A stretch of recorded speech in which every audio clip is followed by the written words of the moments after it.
Boa noite, pessoal. Aqui é o Sérgio que vos fala. Estou aqui novamente para nós fazermos mais um bate-papo sobre livros, sobre esse assunto em específico que nós estamos trabalhando, que é a hermenêutica. Estou aqui com o meu café, e é café de verdade, viu? Não é água, não. E o nosso tema, nós começamos aí uma série, né? Falando sobre homilética, hermenêutica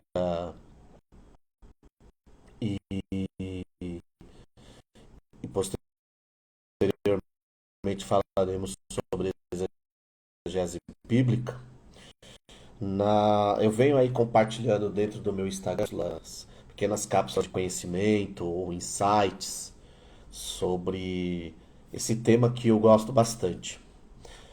Dentro da teologia, além de gostar muito da sistemática, de gostar muito da história da igreja, da parte mais filosófica assim da teologia, a hermenêutica, a homilética e a exegese, elas também me chamam muito a atenção. Eu gosto demais dessas três matérias e procuro sempre me aplicar. Na semana passada, nós falamos um pouco sobre os três passos que uma aquela pessoa que quem se propõe a fazer hermenêutica tem que seguir, né? Na verdade, seriam três passos para quem estuda a Bíblia, quem está preparando uma mensagem. Nós vimos a questão de analisar sempre o contexto histórico, nós vimos a dificuldade de deixar o texto falar pelo próprio texto, e o último passo, se aperfeiçoar, buscar sempre conhecer ali o, nem que seja o básico do grego, do hebraico, enfim. Por que a hermenêutica e a exegese elas são tão importantes para uma boa homilética? Justamente porque a nossa leitura da Bíblia, infelizmente, ela é uma leitura muito contaminada pelos nossos pressupostos. Tá? Isso não é nenhuma novidade, muitos teólogos renomados falam isso. Nós geralmente fazemos uma leitura com base nos nossos pressupostos. Até por conta disso que eu iniciei, né, falando na semana passada, foi o nosso primeiro vídeo e vamos sempre procurar aí uma vez por semana nos encontrarmos aqui para conversar um pouco sobre métodos de interpretação, enfim. Mas foi por conta até dessa contaminação de leitura que eu falo, né? Sempre meus alunos, onde eu dou aula, seja de teologia, na escola dominical, eu sempre comento que a nossa leitura, no geral, ela é muito contaminada. Nós não deixamos o autor falar por si só. E é até por isso que eu recomendei esse livro na semana passada. É um livro pequeno, 235 páginas. O que esse livro tem de diferente dos outros?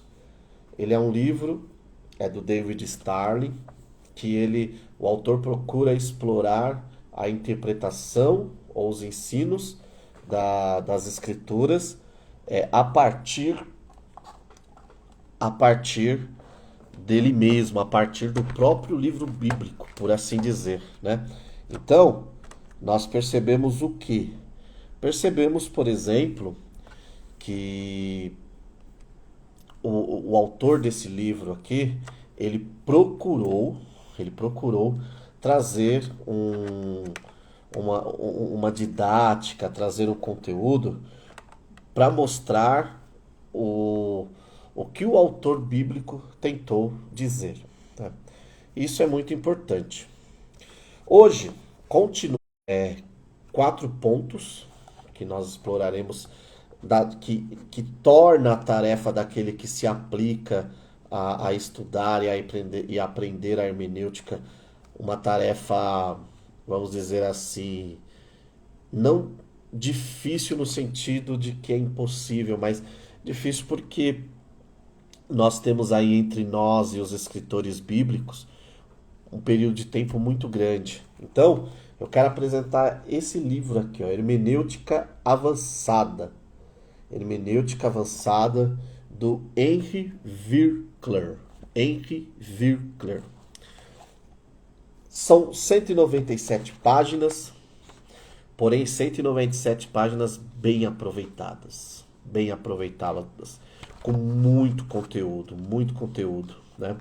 O Henry Virkler, ele traz para nós aqui um embasamento, né, sobre a hermenêutica que é muito que é bem esclarecedor. Eu costumo, só para vocês entenderem, esse daqui completa esse, tá?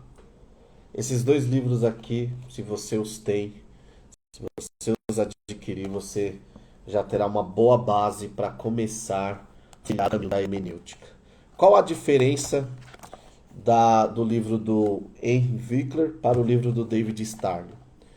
O livro do David Starling, ele procura fazer a interpretação a partir, né, vamos dizer, do próprio livro bíblico. Essa é a proposta dele. Então, ele não vai definir o que é hermenêutica, ele não vai trazer nenhum conteúdo histórico sobre a hermenêutica, ele não vai trazer as análises históricas, culturais, contextual, questão da crítica, né, dos métodos literários, enfim. Ele não trabalha isso. Ele vai trabalhar a hermenêutica a partir do próprio autor bíblico. É muito bom isso, por quê? Porque nos ensina a fazer uma leitura, a deixar de lado essa leitura contaminada que nós temos. Então, por exemplo, se eu sou de uma linha dispensacionalista, por exemplo, tá? Eu vou para o Apocalipse, ou eu começo a ler o Apocalipse a partir da linha dispensacionalista. Eu não deixo o texto do Apocalipse falar por si só. Se eu sou um cessacionista, então eu leio lá a respeito dos dons e eu pego e faço a leitura ali de 1 Coríntios, do 12 ao 14, a partir da minha linha cessacionista. Um exemplo. Se eu sou pentecostal, né, agora está em alta esse termo hermenêutica pentecostal, né,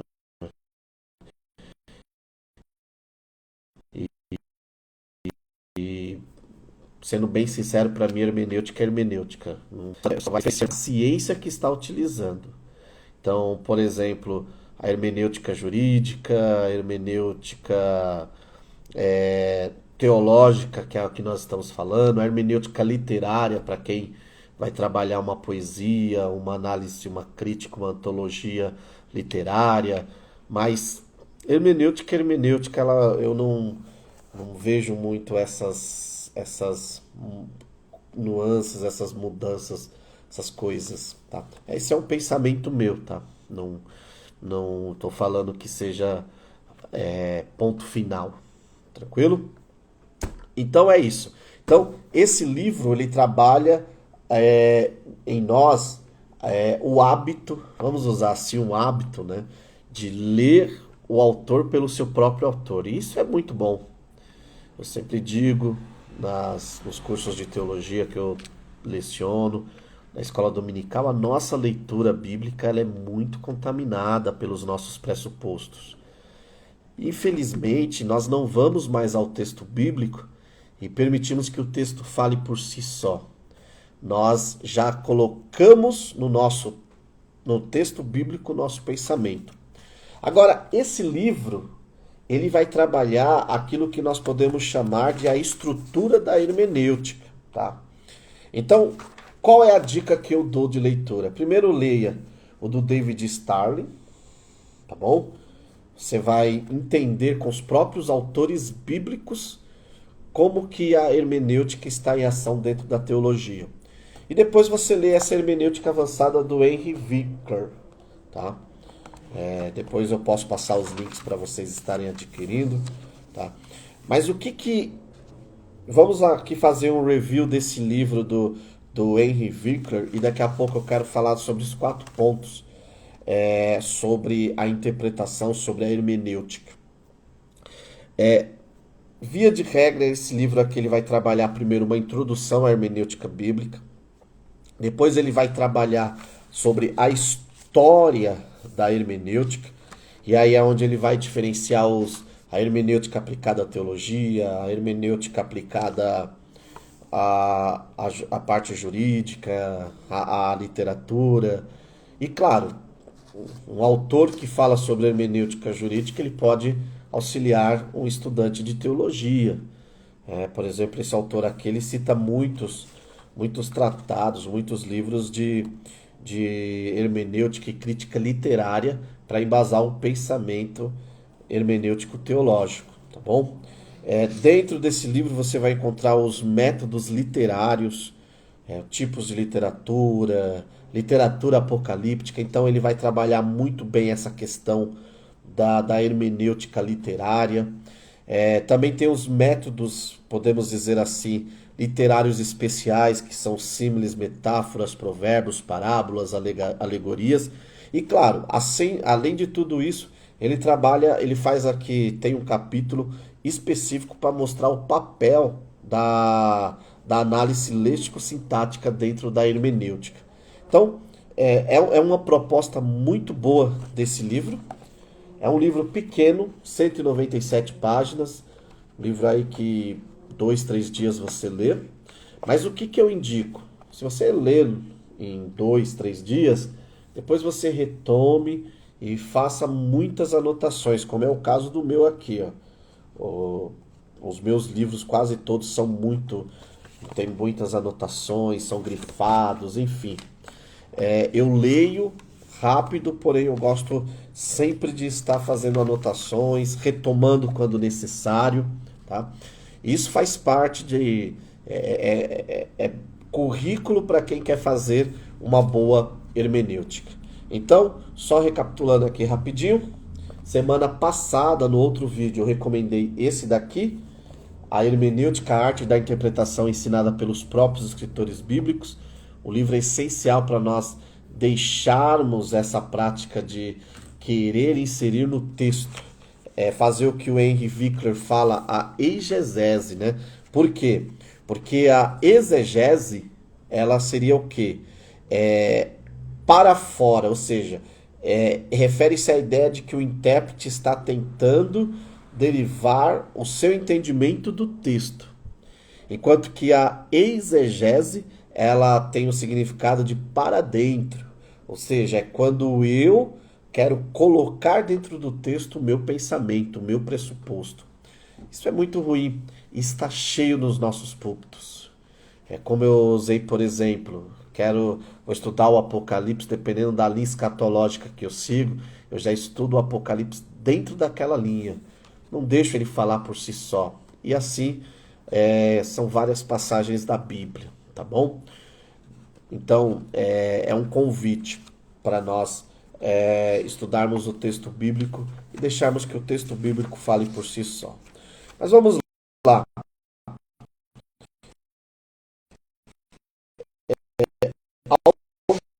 Algumas, vamos dizer assim, vamos intitular a hermenêutica. Por que a hermenêutica ela é necessária para um estudante de teologia? Primeiro, porque há entre nós e o escritor bíblico um abismo histórico. O que seria o abismo histórico? Quando eu falo de abismo histórico, eu estou falando de uma cultura diferente da minha, né? A cultura dos antigos hebreus difere muito da nossa cultura, tá bom?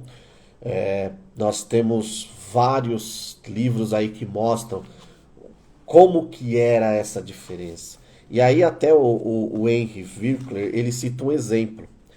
Se eu não levar em consideração o abismo histórico entre eu, que leio a Bíblia agora, aqui na pós-modernidade, e, por exemplo, o hebreu antigo, ou o escritor bíblico, eu não consigo compreender a antipatia de Jonas pelos ninivitas. Eu olho e falo, poxa vida, Jonas foi egoísta. Talvez você já tenha escutado isso. E ele foi. né? Ele não queria que o povo ninivita tivesse a salvação, reconhecesse o Senhor como Salvador. Mas o que levou Jonas a essa antipatia pelos ninivitas?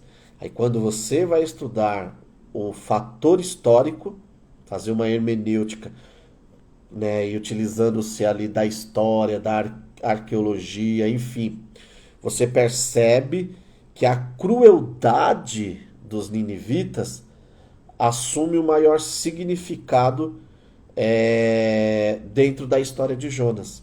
Então nós passamos a entender um pouco o porquê que Jonas se recusou, por assim dizer, empregar a mensagem de salvação para os ninivitas, devido sua extrema crueldade, enfim. Então esse é o primeiro ponto porque a hermenêutica é necessária, porque é um abismo histórico entre os escritores, entre as pessoas que viveram aquelas histórias que estão registradas na Bíblia e eu. E eu preciso entender isso, eu preciso compreender isso, tá bom? O segundo ponto é o abismo cultural. Quando nós falamos do abismo cultural, nós estamos falando de uma separação, e nós estamos falando aí de uma separação, não é de 10, são 10 anos, uma separação de 10 anos, uma separação de 20 anos, nós falamos de separação aí de mais de 4.000 anos, enfim, muito tempo entre a nossa cultura e a cultura desses antigos hebreus, desses escritores. Então, é impossível estudar as pessoas, os fenômenos, né, dentro da Bíblia sem considerar o fator cultural. E aí o Henry Winkler, ele cita aqui algo na página número 12, vou abrir aspas, olha o que ele fala, eu achei muito interessante. Ele cita um sociólogo, ele diz, ó, cada um de nós vê a realidade através de olhos condicionados pela cultura e por uma variedade de outras experiências. E aí ele usa, por exemplo, é impossível estudar pessoas ou fenômenos de uma posição fora do aquário. Cada um de nós está dentro do seu próprio aquário. O que ele quer dizer? Fecha aspas. Quer dizer que, por exemplo, quando eu olho um peixe e eu não levo em consideração que o peixe é diferente, né, o seu habitat, o seu jeito de respirar, a sua estrutura é diferente da minha, fica difícil eu fazer uma interpretação, eu estudar os fenômenos, eu tentar aplicar àquele peixe os meus pensamentos. Então, como ele disse, infelizmente cada um de nós temos o nosso próprio aquário. Então, eu preciso levar em consideração o abismo cultural. O terceiro fator aqui da necessidade da hermenêutica é a diferença linguística. A Bíblia não foi escrita em português. As línguas que a Bíblia foi escrita foram o hebraico, o aramaico e o grego, que são línguas diferentes do português e de outras, né? Por exemplo, para você entender essa questão da linguística e como isso é difícil, se você pegar, por exemplo, uma música do Morrissey, né, que foi uma dupla, né, antiga, e aí tem uma música dele chamada Sunday Blues, ou Blues Sunday. E aí você fala, Domingo Azul, entenderam? Compreenderam? Será que é isso? Né? Agora, quando você vai traduzir, levando em consideração o fator linguístico, né? Se você traduzir ao pé da letra, é Domingo Azul. Mas quando você leva em consideração o fator linguístico e reconhece ali a presença cultural e de expressões dentro dessa frase Sunday Blue, que eu utilizei aqui para vocês compreenderem, trazendo um exemplo bem atual, Sunday Blue é uma expressão que significa domingo triste. Muito utilizada, por exemplo, em, em velórios, né? E quando uma pessoa morre, geralmente eles usam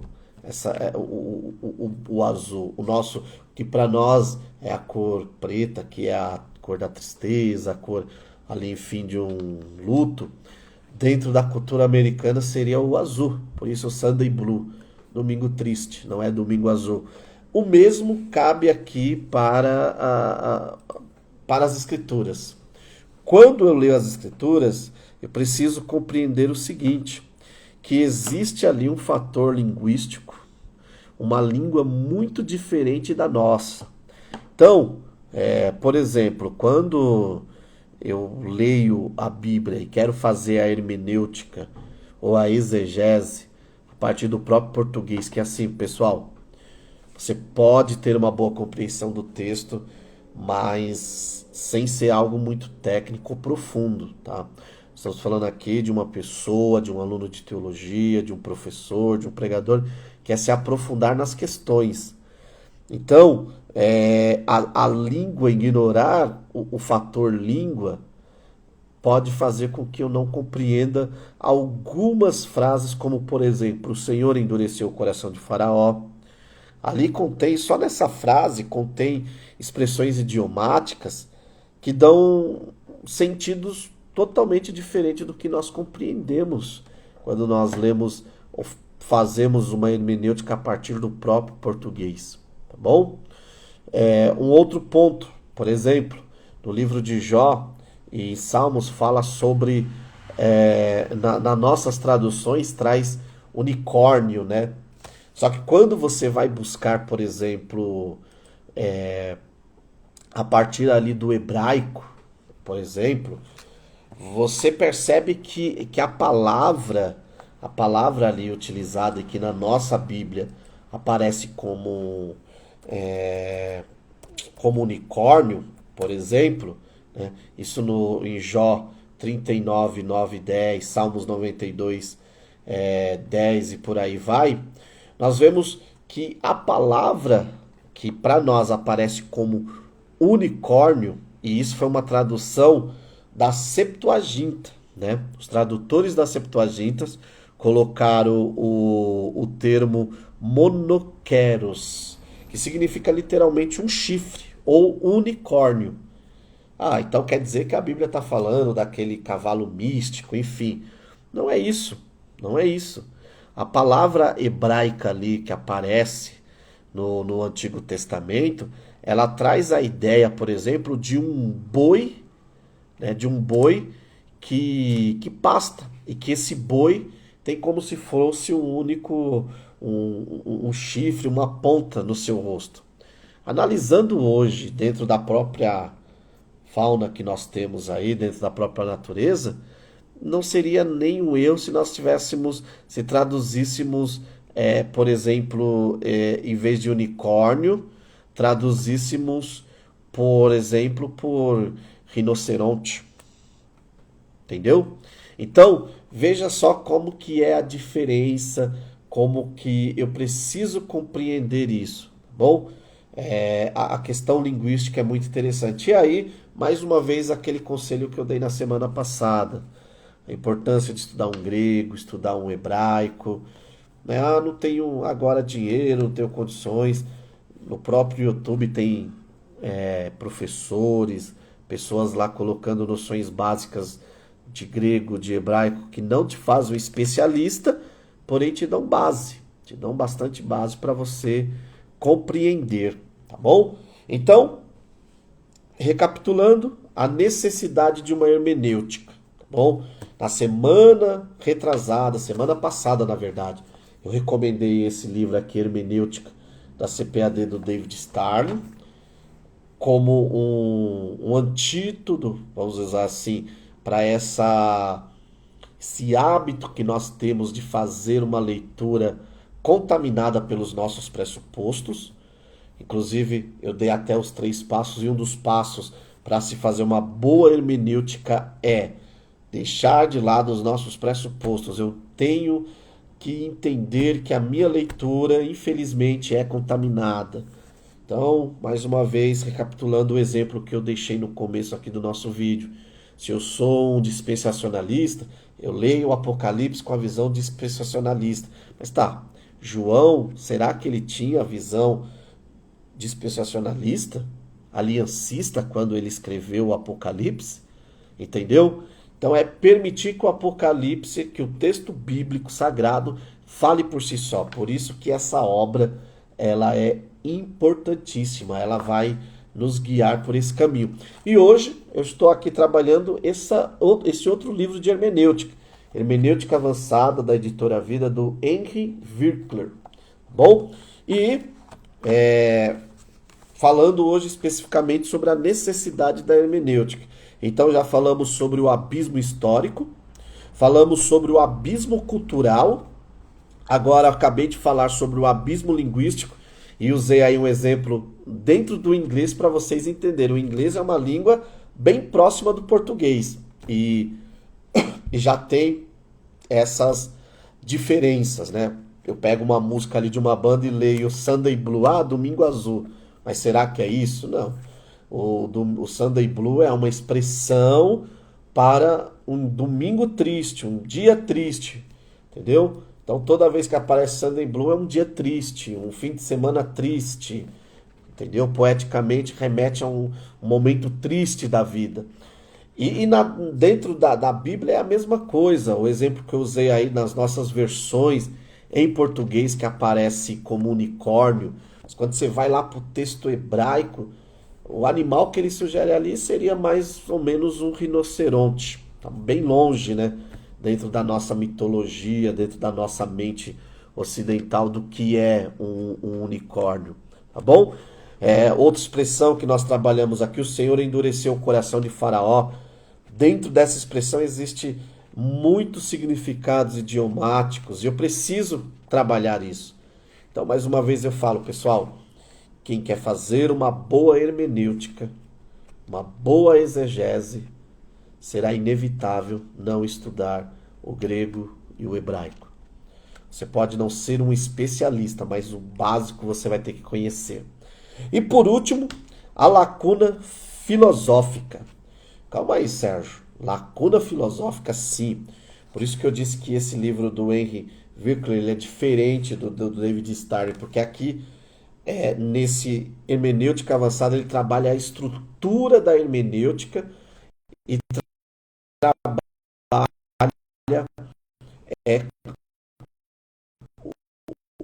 vamos dizer assim, o esqueleto para você fazer uma hermenêutica. E muitas vezes ele trabalha a questão da lacuna. O que seria o que são essas lacunas filosóficas que eu tenho que considerar quando eu faço hermenêutica, quando eu me proponho a estudar, a trilhar o labor da hermenêutica? São as opiniões acerca da vida, das circunstâncias, da natureza, do universo, que diferem muito de nós. Quando Abraão olhava as estrelas dos céus e Deus pede para ele contar, será que ele olhava as estrelas e tinha o mesmo pensamento que nós? Será que quando Jesus está ali contando aquelas parábolas e as pessoas escutavam, e diz o texto, né, nos evangelhos, que eles se admiravam? E às vezes nós lemos como só uma parábola, mas o porquê? Porque nós estamos longe da filosofia deles. Para nós é muito difícil compreender o estilo de vida, compreender os valores que eles tinham em mente. Então, por exemplo, dentro dessas lacunas filosóficas, eu sempre digo que um dos livros mais difíceis de ler, de estudar, é o de Provérbios. São os de Provérbios e de Eclesiastes. Por quê? Porque se eu tentar colocar o meu pensamento de um homem da pós-modernidade dentro desses livros, muita coisa ali não faz sentido. É por isso, por exemplo, que há escritores, pregadores, professores que consideram o livro de Eclesiastes um livro de crise existencial. Mas o porquê?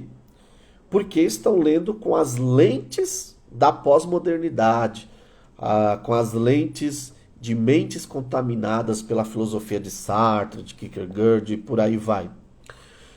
Só que quando eu mergulho no fator cultura, no fator tempo, no fator filosófico, por exemplo, de Eclesiastes, eu não vejo ali um livro de uma crise existencial. Ali tem um livro de um homem que no fim da sua vida tem um encontro com Deus. Entendeu? E agora está discursando para os jovens, a fim de que os jovens não caiam nos mesmos erros que ele. Então, é bem interessante o livro de Eclesiastes, por quê? Porque a filosofia contida ali dentro daquele livro é diferente da nossa. Quando eu leio lá que nada faz sentido nessa terra, eu falo, poxa vida, Salomão aqui estava querendo tirar a própria vida ou estava infeliz. Não. Os grandes estudiosos do livro de Eclesiastes e que levam em consideração esse fator da lacuna filosófica dizem diferente. Eles falam que Salomão está apontando, dizendo, olha, aqui nessa vida você só vai ter felicidade se você considerar quem está lá em cima e compreender que aqui é passageiro, mas que existe uma vida, existe um Deus que é eterno.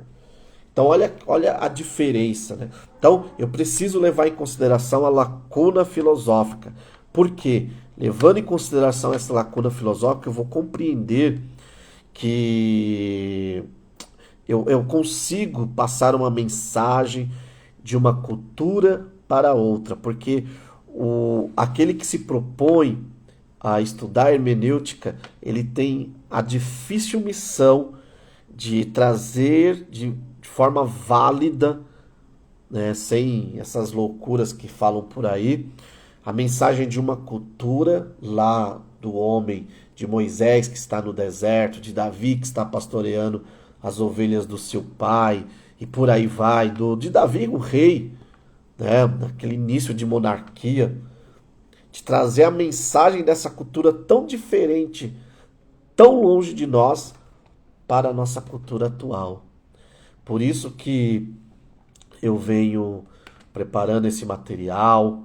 Já aqui na minha igreja eu dei a primeira parte desse curso, que foi a questão da homilética, e agora em breve teremos a questão da hermenêutica, porque eu vejo que essas três matérias elas têm sido negligenciadas nos nossos púlpitos, no nosso meio. Por isso que tem tanta gente falando coisas que você olha e fala, meu Deus. Então, só para nós concluirmos aqui esse vídeo, né? Eu me propus a fazer sempre um vídeo de no máximo aí 30 minutos, que a hermenêutica ela é necessária por causa das lacunas históricas, culturais, linguísticas e filosóficas, que muitas das vezes obstruem a nossa compreensão espontânea e exata da palavra de Deus. E aí como que eu consigo sanar essas lacunas, permitindo que o texto fale por si só, muitas das vezes, sem colocar os meus pressupostos, sem fazer uma leitura contaminada pela minha psicologia, pela minha teologia, pelo meu modo de pensar e de viver. Eu preciso compreender isso. Porém, eu não posso deixar também de lado um fator interessante de compreender que, por mais que tenha essas lacunas, a linguagem, e aí você professor de letras, pedagogo que assiste esse vídeo, você vai compreender o que eu vou te dizer agora. Assim como no fator história, a história sempre está mudando. Se você vai no lugar hoje, que 5 anos quando você retorna muda totalmente. Assim também é o fator da mensagem, do que foi escrito, do que foi dito. E nós temos a difícil missão de trazer para o nosso povo hoje, da pós-modernidade, a mensagem bíblica que é eterna, que não muda, entendeu? Levando em consideração essas lacunas. Que Deus possa te abençoar, que você compartilhe esse vídeo, você que esteve aqui conosco todo esse tempo. Deus abençoe. Eu vi que entraram alguns alunos aí da Fateza, do nosso curso médio de teologia que estamos fazendo aqui, lecionando aqui em Santo André. E é isso daí, pessoal. Até semana que vem, onde falaremos acerca das opiniões alternativas sobre hermenêutica. E com mais indicações de livros para vocês, aos poucos irem fazendo aí montando aí a biblioteca de vocês. Deus abençoe.